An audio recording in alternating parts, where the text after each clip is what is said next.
ഇപ്പോൾ വാരാന്ത്യ ലോക വൃത്താന്തം കേൾക്കാം. പ്രൊഫസർ ജെ ജേക്കബ് അവതരിപ്പിക്കുന്നു. വാരാന്ത്യ ലോക വൃത്താന്തം.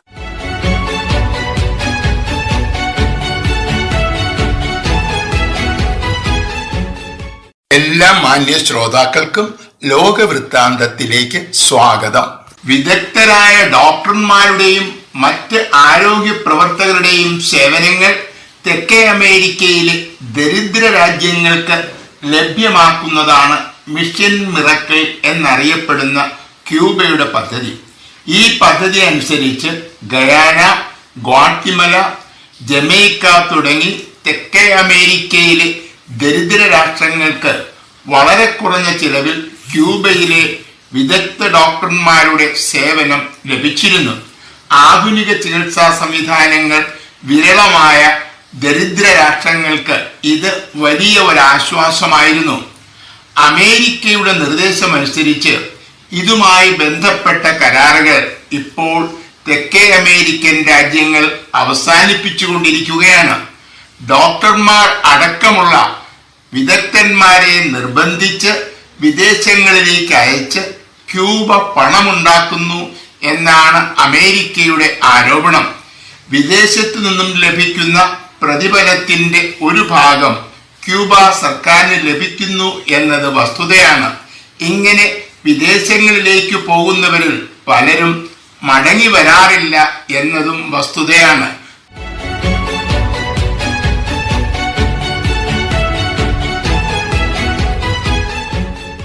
വെനസ്വേലയുടെ ആക്ടിംഗ് പ്രസിഡന്റ് ഡെൽസി റോഡ്രിഗ്സും നമ്മുടെ പ്രധാനമന്ത്രി നരേന്ദ്രമോദിയുമായി ഡൽഹിയിൽ നടത്തിയ ചർച്ചകളെ തുടർന്ന് വിവിധ മേഖലകളിൽ ഇരു രാജ്യങ്ങളും തമ്മിലുള്ള സഹകരണം വർദ്ധിപ്പിക്കാൻ തീരുമാനിച്ചു.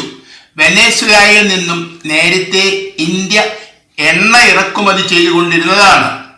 അമേരിക്കയുടെ എതിർപ്പ് മൂലമാണ് ഇന്ത്യക്ക് ഇറക്കുമതി നിർത്തിവെക്കേണ്ടി വന്നത്.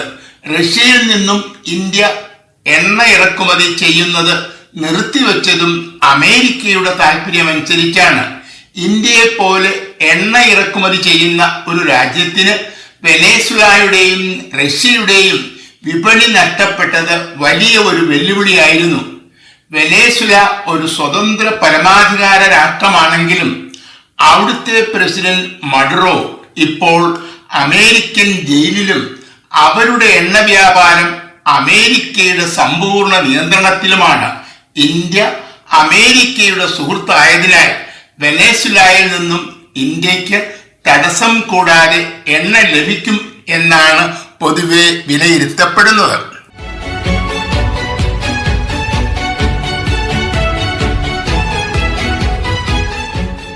യുറേനിയം സമ്പുഷ്ടീകരിക്കാൻ കഴിയുന്ന ഒരു പുതിയ ആണവ നിലയം കൂടി ഉത്തര കൊറിയയിൽ വ്യാഴാഴ്ച പ്രവർത്തനം ആരംഭിച്ചു. പ്രസിഡന്റ് കിം ജോങ് ഉൻ ഈ നിലയം സന്ദർശിക്കുന്നതിന്റെ ചിത്രങ്ങൾ പുറത്തുവിട്ടിട്ടുണ്ട്. ഇത്തരത്തിലുള്ള 2 നിലയങ്ങൾ കൂടി ഉത്തര കൊറിയയിൽ പ്രവർത്തിക്കുന്നുണ്ട് എന്നാണ് മാധ്യമങ്ങൾ റിപ്പോർട്ട് ചെയ്യുന്നത്. റഷ്യയും ചൈനയും ഒഴികെയുള്ള മറ്റു രാജ്യങ്ങളുമായി സഹകരിക്കാത്ത ഒരു രാജ്യമാണ് ഉത്തര കൊറിയ. ആണവായുധങ്ങളുടെ ചെറുതല്ലാത്ത ഒരു ശേഖരം കൊറിയയുടെ പക്കലുണ്ട്. അമേരിക്കയിൽ പോലും ബോംബിടാനുള്ള ശക്തിയുണ്ടെന്ന് പ്രസിഡന്റ് കിം ജോങ് ഉൻ ഒരിക്കൽ അവകാശപ്പെട്ടിട്ടുണ്ട്. എന്നാൽ ആണവ മിസൈലുകൾ അമേരിക്ക വരെ എത്തിക്കാനുള്ള ശേഷി ഉത്തര കൊറിയ കൈവരിച്ചിട്ടില്ല എന്നാണ് ചില വിദഗ്ധന്മാർ അഭിപ്രായപ്പെടുന്നത്. ഇറാനിലെ യുറേനിയം സമ്പുഷ്ടീകരണമാണ് അമേരിക്ക ഇറാൻ യുദ്ധത്തിന്റെ പ്രധാനപ്പെട്ട ഒരു കാരണം. എന്നാൽ ഉത്തര കൊറിയ യുറേനിയം സമ്പുഷ്ടീകരിച്ച് ആണവായുധങ്ങൾ നിർമ്മിച്ച് ശേഖരിച്ചു വെക്കുന്നത് അമേരിക്ക അവഗണിക്കുന്നു.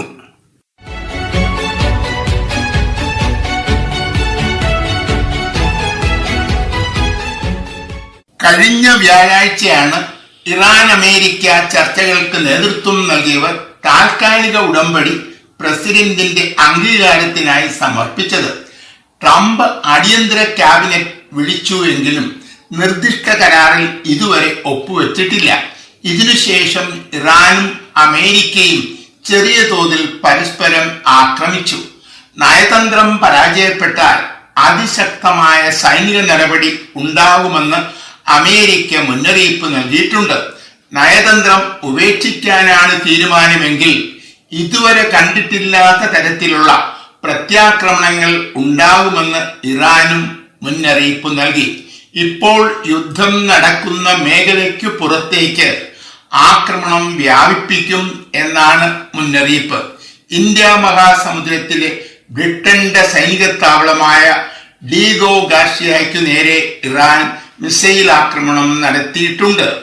ഇറാന്റെ ആയുധപ്പുരയിൽ അമേരിക്ക കണക്ക് കൂട്ടുന്നതിലധികം ആയുധങ്ങൾ ഉണ്ടെന്നും ഗൾഫ് മേഖലയിൽ വൻതോതിൽ നാശം വിതറാൻ ഇറാന് കഴിയും എന്നുമാണ് പൊതുവെയുള്ള വിലയിരുത്തൽ.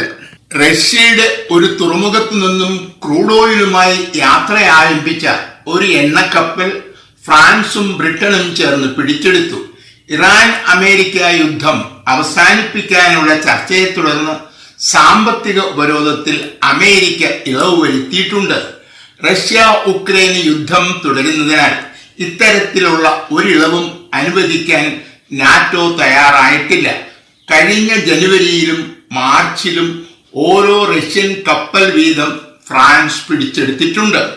എണ്ണ വ്യാപാരം തടഞ്ഞ് റഷ്യയെ സാമ്പത്തികമായി തകർക്കാനാണ് ഫ്രാൻസും സഖ്യകക്ഷികളും ശ്രമിക്കുന്നത്. സാമ്പത്തിക ഉപരോധം മറികടക്കുന്നതിനെ അന്താരാഷ്ട്ര നിയമങ്ങളുടെ ലംഘനമായിട്ടാണ് ഫ്രഞ്ച് പ്രസിഡന്റ് ഇമ്മാനുവൽ മാക്രോൺ വിശേഷിപ്പിക്കുന്നത്. തങ്ങൾ ഒരു നിയമങ്ങളും ലംഘിച്ചിട്ടില്ലെന്നും ഇത് നഗ്നമായ കടൽ കൊള്ളയാണ് എന്ന് റഷ്യ പ്രതികരിച്ചു. എണ്ണ വ്യാപാരത്തിലൂടെ സമാഹരിക്കുന്ന പണം ഉപയോഗിച്ചാണ് റഷ്യ ഉക്രൈനുമായുള്ള യുദ്ധം തുടരുന്നത് എന്നാണ് നാറ്റോയുടെ വിലയിരുത്തൽ. തന്മൂലം റഷ്യയുമായി എണ്ണ വ്യാപാരം നടത്തുന്നതിനെ ഉക്രൈനെതിരെയുള്ള നീക്കമായിട്ടാണ് നാറ്റോ കാണുന്നത്.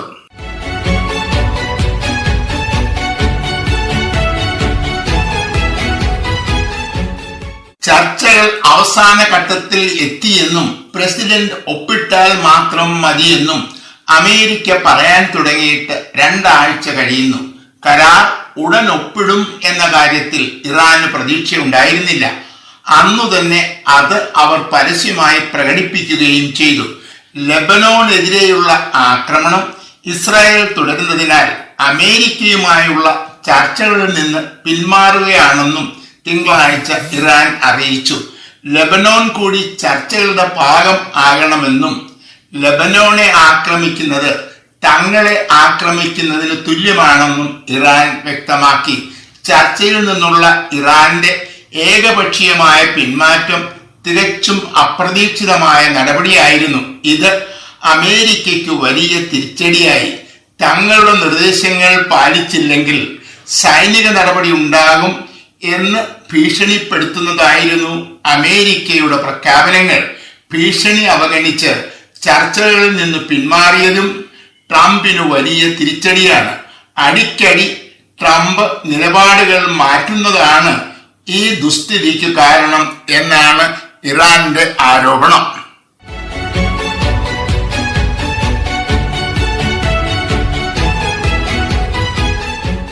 ചർച്ചകൾ തൽക്കാലത്തേക്ക് നിർത്തിവെക്കാൻ ഇറാൻ തീരുമാനിച്ചതുകൊണ്ട് ഫലമുണ്ടായി എന്നാണ് ചൊവ്വാഴ്ച ലഭിച്ച റിപ്പോർട്ടുകൾ സൂചിപ്പിക്കുന്നത്. ഈ വാർത്ത വന്നതിനെ തുടർന്ന് American president Donald Trump Israel പ്രധാനമന്ത്രി ബെഞ്ചമിൻ നെതന്യാഹുവുമായി ഫോണിൽ ബന്ധപ്പെടുകയും ലെബനോനെതിരെയുള്ള സൈനിക നടപടി നിർത്തിവെക്കാൻ ആവശ്യപ്പെടുകയും ചെയ്തു.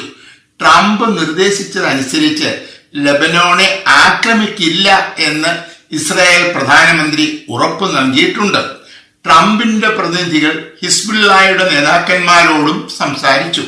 വെടിനിർത്തലിന് തയ്യാറാണെന്ന് ഹിസ്ബുള്ള അമേരിക്കയെ അറിയിച്ചിട്ടുണ്ട്. അങ്ങനെ ഇസ്രായേലും ലെബനോണും വെടിനിർത്തലിന് തയ്യാറായിരിക്കുകയാണ്.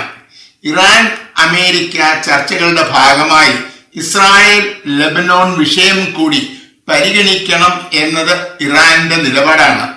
ഈ സാഹചര്യത്തിലാണ് ചർച്ചകൾ വീണ്ടും തുടങ്ങിയെന്ന് അമേരിക്കൻ വൃത്തങ്ങൾ പ്രതികരിച്ചത്.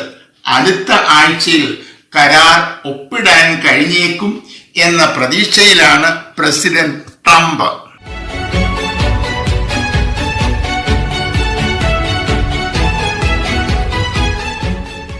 ബ്രിട്ടനിലെ ഷെൽ എന്ന എണ്ണ കമ്പനിക്കെതിരെയുള്ള കേസിന്റെ വിചാരണ അടുത്ത വർഷം ലണ്ടനിൽ ആരംഭിക്കും. നൈജീരിയയിലെ വിവിധ ഗോത്രക്കാരാണ് പരാതിക്കാർ. നൈജർ നദിയിലൂടെ എണ്ണ കൊണ്ടുപോകാനായി ഈ കമ്പനി നിർമ്മിച്ച പൈപ്പുകൾ വലിയ പാരിസ്ഥിതിക പ്രശ്നങ്ങൾ ഉണ്ടാക്കി. ഈ പൈപ്പുകളിൽ പല ഭാഗത്തും ലീക്ക് ഉണ്ടാവുകയും നദിയിലേക്ക് എണ്ണ ഒഴുകുകയും ചെയ്തു. തന്മൂലം ഇവിടുത്തെ മത്സ്യസമ്പത്ത് പൂർണ്ണമായും നശിച്ചു. ഇതേ തുടർന്ന് മീൻപിടുത്തക്കാർക്ക് തൊഴിൽ നഷ്ടപ്പെട്ടു. തൊഴിൽ രഹിതരായവർക്ക് നഷ്ടപരിഹാരം നൽകണം എന്നാണ് പരാതിക്കാരുടെ ഒരാവശ്യം. നദി മാലിന്യമുക്തമാക്കാനുള്ള ചെലവ് കമ്പനി ഏറ്റെടുക്കണം എന്നാണ് മറ്റൊരാവശ്യം.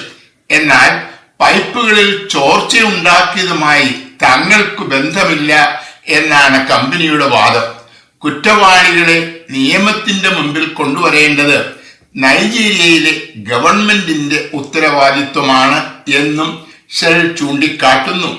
വിദേശ രാജ്യങ്ങൾക്ക് കമ്പനി തുടങ്ങാൻ അനുമതി നൽകുന്ന രാജ്യങ്ങൾക്ക് ഷെൽ കമ്പനിയുടെ പ്രതികരണം ഒരു പാഠം ആകേണ്ടതാണ്.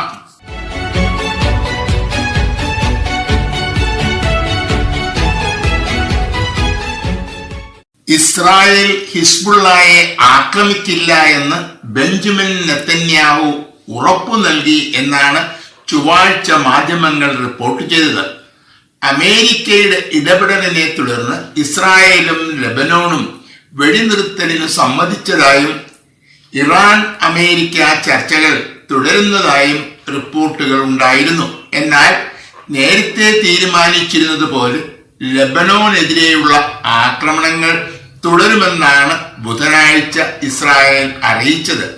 ചൊവ്വാഴ്ച വെളുപ്പിന് അമേരിക്ക ഇറാനെ ആക്രമിച്ചുവെന്നും ഇതിനു മറുപടിയായി ബഹ്റിനെയും കുവൈറ്റിനെയും ഇറാൻ ആക്രമിച്ചതായും റിപ്പോർട്ടുകളുണ്ട്.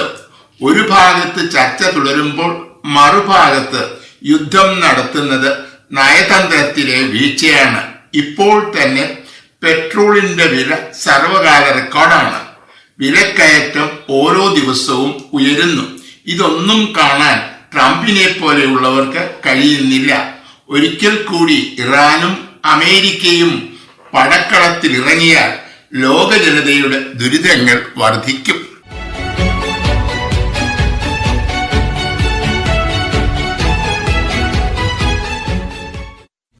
ഇന്ത്യ അമേരിക്ക വ്യാപാര കരാർ ഒപ്പുവെക്കുന്നതിന്റെ ഭാഗമായുള്ള ചർച്ചയ്ക്ക് അമേരിക്കയുടെ പ്രതിനിധികൾ ഇന്ത്യയിലെത്തി. ചർച്ചകൾ തുടങ്ങി ഒരു ദിവസം കഴിഞ്ഞപ്പോൾ ഇന്ത്യ അടക്കമുള്ള 54 രാജ്യങ്ങൾ അമേരിക്കയിലേക്ക് കയറ്റുമതി ചെയ്യുന്ന ഉൽപ്പന്നങ്ങൾക്ക് 12.5% ഇറക്കുമതി ചുങ്കം ഏർപ്പെടുത്താൻ തീരുമാനിച്ചതായി ഉത്തരവ് വന്നു. നേരത്തെ ട്രംപ് ഏർപ്പെടുത്തിയ ഇറക്കുമതി ചുങ്കം സുപ്രീം കോടതി അനുവദിച്ചില്ല. ഇതിനെ മറികടക്കാനായി ട്രംപ് മറ്റൊരു ഉത്തരവിറക്കിയിരുന്നു. അതും ഭരണഘടനാ വിരുദ്ധമാണെന്ന് സുപ്രീം കോടതി വിധിച്ചു. ഈ സാഹചര്യത്തിലാണ് ഇന്ത്യ അമേരിക്ക വ്യാപാര ചർച്ചകൾ വീണ്ടും ആരംഭിച്ചത്. കുറഞ്ഞ വേതനം നൽകി തൊഴിലാളികളെ നിർബന്ധിച്ചു പണിയെടുപ്പിക്കുന്ന രാജ്യങ്ങൾക്ക് വില കുറച്ച് ഉൽപ്പന്നങ്ങൾ വിറ്റഴിക്കാൻ കഴിയും. ഈ വെല്ലുവിളി നേരിടാൻ അധിക നികുതി ചുമത്താൻ പ്രസിഡന്റിന് അധികാരം നൽകുന്ന ഒരു നിയമത്തിന്റെ ബലത്തിലാണ് ഇപ്പോഴത്തെ നികുതി വർധനവ്. നേരത്തെ 2 പ്രാവശ്യം ഇത്തരത്തിലുള്ള നികുതി സുപ്രീം കോടതി നിരാകരിച്ചിട്ടുണ്ട്. വാരാന്ത്യ ലോക വൃത്താന്തം.